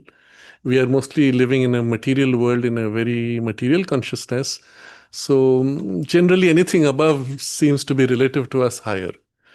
But in terms of our evolutionary consciousness, which is much more mental, anything which is of a lower grade would be inferior. So even in the mind, you could have inferior powers taking up positions. Even in the high ranges of intellect, more than your training and development, you could have powers and capacities or beings, but there would still be not a consciousness of the higher oneness. So all these I would discard straight away, including their vital forms and reflections. You go above, let's say from higher mind upwards, then you would have beings, even sometimes deities, The common feature of all these higher ranges would be they know a deeper oneness. They may not live in it, but they know it. As you go higher up, some of them lean back into their oneness, but don't live in it. You go still higher, you come to deities who are actually on one end joined to the oneness of the divine, but on the other specialized in their aspect. And often the Vedic deities are of this type. And so you can still have one Vedic deity, one aspect, and conflicting with another Vedic deity of a different aspect. You go all the way to their mother, the divine mother, of whom they are all aspects and powers, and that's where you have the true oneness and unity. And that's why in the integral yoga, you consciously choose to not aim at any of the intermediate, however high they may be, at any of the intermediate powers. At best, they come out of goodwill, they grant you some experience, and you say thank you, but you view them and relate still to the Divine Mother, and you view them as children and aspects of the Divine Mother under her control. Your allegiance being primarily, exclusively, entirely to her. And if these come, you receive what comes as sent by her through them, but the allegiance is still to her.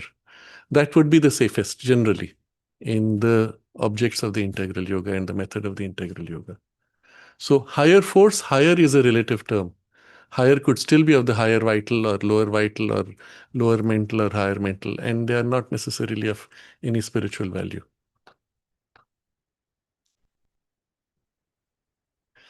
V-Truth asks, what would an integral yoga perspective perceive the purpose of various pithams and lineages maintained in our country?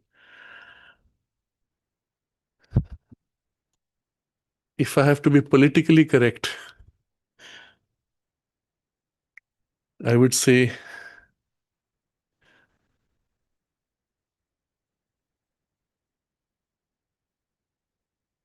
each lineage represents a certain aspect of a higher truth that they have protected and guarded against loss.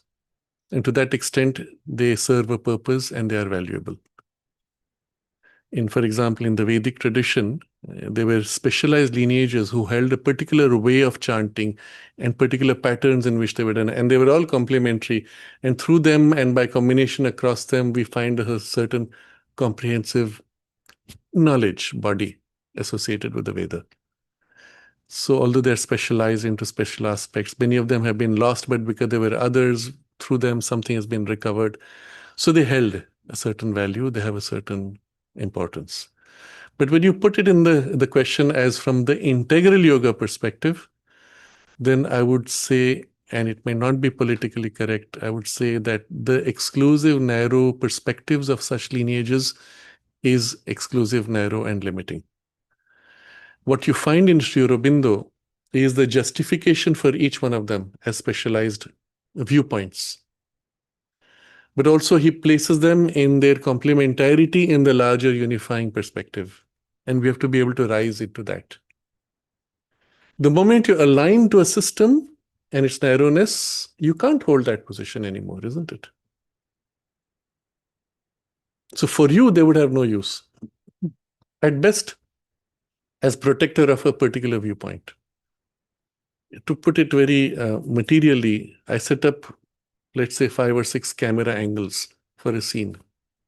Well, there's a cameraman sitting behind each and they're protecting theirs. But the scene and the experience of the totality from all angles is your experience.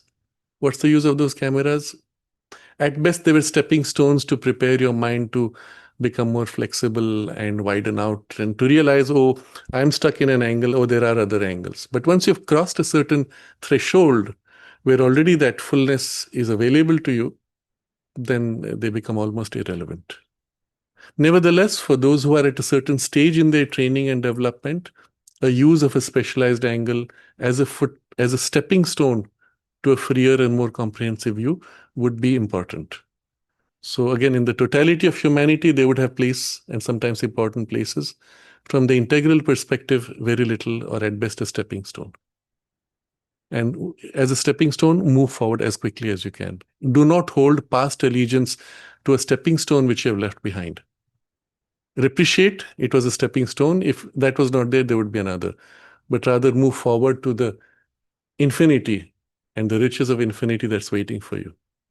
Many people make that mistake. They say, oh, because so and so helped me get into, that was my first entry, so now I hold allegiance. No, it's not true. The divine would have helped you get in through any other angle. Hold the full picture, focus on the future and the greater freedom.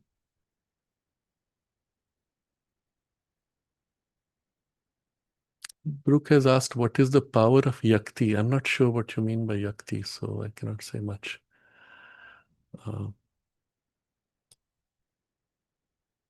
You're saying telling your own story. I see.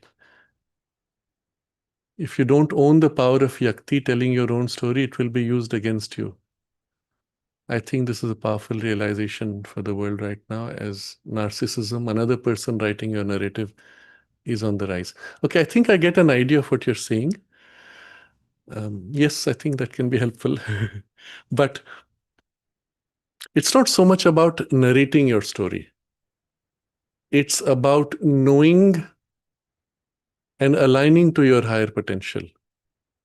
And if it helps you to articulate, that might be a way by which you actualize something of it. Okay. Aditya is asking, I had a question. In some dream states, would the Siddhi of praamya be magnified to project into the future for precognizant dreams? What role does Akasha Tattva play in the functioning of the Siddhis? Okay, so it's an important side. All these powers which we're describing are natural and effortless in the subtle worlds. So you go out of the body, or you're in a dream state, you meet somebody, and there's a spontaneous transmission of thoughts, feelings, even sometimes powers, isn't it? Spontaneously, you know what the other person is saying, or without words. You come back in a dream. I met so and so. I don't remember speaking words, but I expressed this and he answered that, but I don't remember words. Because naturally thought, emotions connect. And the particular tendency of vyapti is natural once in any of these worlds out of the physical body. It's the physical senses which tend to dull and limit us. So even other faculties, all of them are natural, especially when you go out of the body, which would also correspond when you're in dream state. You look at something, it's far away, but you see it with precise detail. You feel it, you taste it, you smell it, you touch it in consciousness terms, although it's far away. And then, of course, you can choose to pay attention to it, and then you're, of course, there because it's close to you in consciousness terms. So the whole experience is so free and spontaneous that it may almost feel as if all this which seem like special siddhis while you're in the physical body are just natural workings of consciousness in your subtle bodies, and you are just freeing yourself from the limited conditioning that comes with taking on a gross physical body.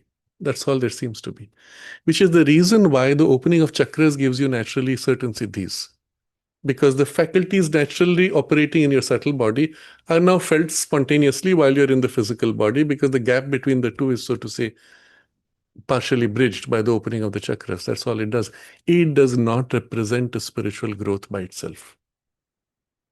You understand why chakra opening, etc., has no value from the change of consciousness. Change consciousness might lead to opening of the chakras, etc. But opening chakra in itself would only open you to the powers natural to the vital and mental consciousness in the subtle body. If you say that is change of consciousness, yes, but it's not a spiritual change of consciousness, which would be fundamentally different. So you can have a spiritual consciousness with no opening of chakras and go quite away with that. Or you can have opening of chakras and have powers associated, but no spiritual consciousness. You have to recognize that they're two different things. Conservative is asking, is Sri Aurobindo still present among us? Do you have a concrete experience? Yes, Sri Aurobindo is very much present. And the mother said it was in the subtle physical world that he was stationed. He has formed there also a space. Mother described it as the subtle physical ashram. It's actually a space, a building, a construction. And there are people who have had experiences of that quite directly also. And he's working from there. The mother also is stationed there. And naturally, the station being close to it being in the subtle physical, it's also the closest to the physical. So it is also the case in the sadhana when accept them and open to them as the guru of the integral yoga, that they assist by imprinting into you these experiences of consciousness, also this deeper understanding of knowledge as you read their books. So if you understand the basics of vyapti and receptivity, you open in this way consciously first, and then start reading, you'll find the imprint not only of the deeper understanding, but also something of the experience you will touch, because that's being infused into you. Brooke says vyapti, not yakti. Okay. I go back to Brooke's question. Brooke is asking, what is the power of vyapti?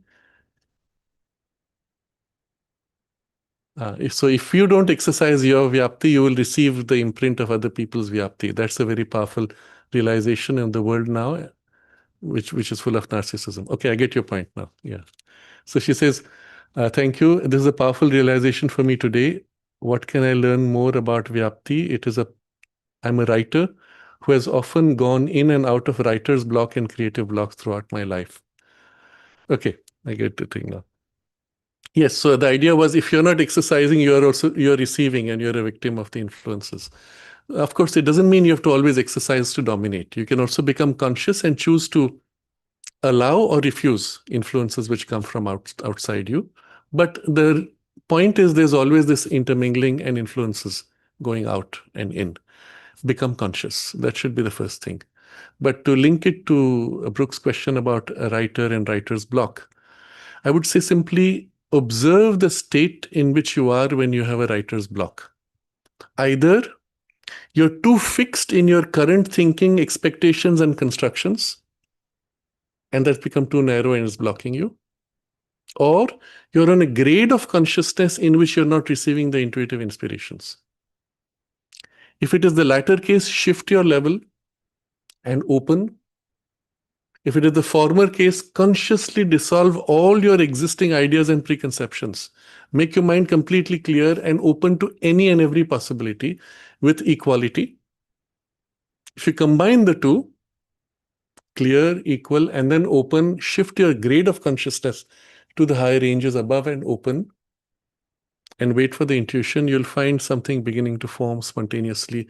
Or sometimes, since you're used to writing, the torrential flow will begin. You can trigger it by invoking it, calling, or catching the thread as it comes and let it flow through, etc. But from a yoga point of view, these are the two things you would do. Remove preconception, dissolve completely, be equal to all possibilities and options, and then shift level of consciousness. Shift level, I would put two dimensions. First, shift in, shift out of your physical body, physical surface, mind, open to the inner range within you, subtle physical or behind, deeper into the subliminal. Shift in that direction. Disconnect from the gross body sensations and thoughts. So you shift out of the physical mind, which is the main reason for these kinds of blocks. Shift in and then turn up and shift up. So if you do these, 3 steps, then you can free consciously from any writer's block. So Kamal is asking how to increase concentration and understand the things fully that someone is saying. The key of concentration is always bringing full awareness on a single point. In order to be able to do that, you may also need to withdraw from other things which distract you. So first withdraw, then focus. If you're focusing on what someone is saying or what Sri Aurobindo has written and you're reading, you first withdraw everything which could distract you, withdraw awareness, focus, center yourself, if you can, in your deeper and higher center. Disconnect from the gross body, what I described earlier for Brooke, shift in, up, and then from there you concentrate. And generally from that inner and higher poise, you will find you can identify more easily, receive more easily, receive the imprint of the knowledge behind the words more easily, and so on, because you're an inner, more receptive layer. The same thing, you fall back in your surface, physical and lower grade of consciousness, you'll find everything dulls. I barely get a glimpse. This ability to shift in, shift up is your basic skill. And then from there, the concentration will give you very rapidly access to the deeper knowledge. So Jana is asking, how can we discern in real life whether we're encountering a true spiritual power or merely an asuric distortion of energy? The only sure and safe reference is the deeper discrimination innate to the psychic being within you. There are external indications. They will take you quite far. For example, if you notice that the form is projecting to you or leading you into amplifying certain ambitions, desires, or making you important, or you are special, you have a mission to fulfill, and nobody else can do, etc. Typically, that's, it's coming from a kind of a vital play on you, trying to tap into your desires. If you find your desires get exaggerated, amplified, the primary action is on your vital, straight away you can discard the whole thing. That's easy. But there are very fine imitations which are difficult to recognize. That's when you have to go all the way to a deep stillness and quiet within you, free of all personal ambition, desire, expectation. Become very still and wait for the inner pure aspiration within you to reflect in you. In that state, you will feel something feels not okay, something feels fake. Then you have to be careful. But superficially, there are many tests you could do straight away to eliminate. But at the last stage, even after all those tests have passed, it will be your psychic discrimination. And if a higher intuition has already begun to form, that would add to it the precision. And if you're in a state in which these two are operating, not only it will reveal to you there's a distortion, but it will expose, like a screen removed, you will see the thing behind, what is behind it. This is very easy when you're out of the body because their form is fluid. So if you persist and just say, I'm going to face this, and what is the truth behind? Just that is enough to reveal the actual form of the being that comes. But in the physical world, it's more complex. You have to wait for this deeper insight to come. I think I will go close today's discussion with this. It's been a very fascinating exploration of Sri Aurobindo's text. We have barely read two of the items of prakamya and vyapti, but you understand how much depth Sri Aurobindo communicates, and with practical value. So we'll look at some of the others next time, continuation of the same, where he discusses Aishwarya, Ishita, and Vashita, and the conditions of power, etc. It's a very fascinating piece. And then only we will go to examples from the record of yoga, of his own experiences and the experiences of sadhaks. You'll notice he has, I'm anticipating, but since I mentioned it in the beginning, he has noted experiences of sadhaks in his record. Why? And the reason, and we will see again when we come back to it, is because he has imprinted in them that capacity. So he's recording how effective it is when it works in another. Understand, this is so important. The sadhakas may think, oh, I had a premonition, I am so great. No, Sri Aurobindo imprinted the power of the premonition. He awakened in you the vyapti and the prakamya capacity by imprinting into you. And that's how you had it. And Sri Aurobindo is recording your experience because he's registering it as part of his success also in imprinting into you. It's fascinating. It's so amazing, isn't it? So, yes, it's a fascinating exploration, which we will continue. Yesterday was Sri Aurobindo's birthday, the Darshan Day. And so we took the whole month as a theme centering around an exploration of his own sadhana and these experiences. Let's open ourselves in gratitude to Sri Aurobindo and to the Divine Mother, that they may imprint in us more and more these experiences by the power of vyapti and prakamya, and that if in us we can consciously develop this opening, the receptivity and the ability to hold, we can make ours whatever gifts are given to us. That effort you still have to make. So let's concentrate in this aspiration.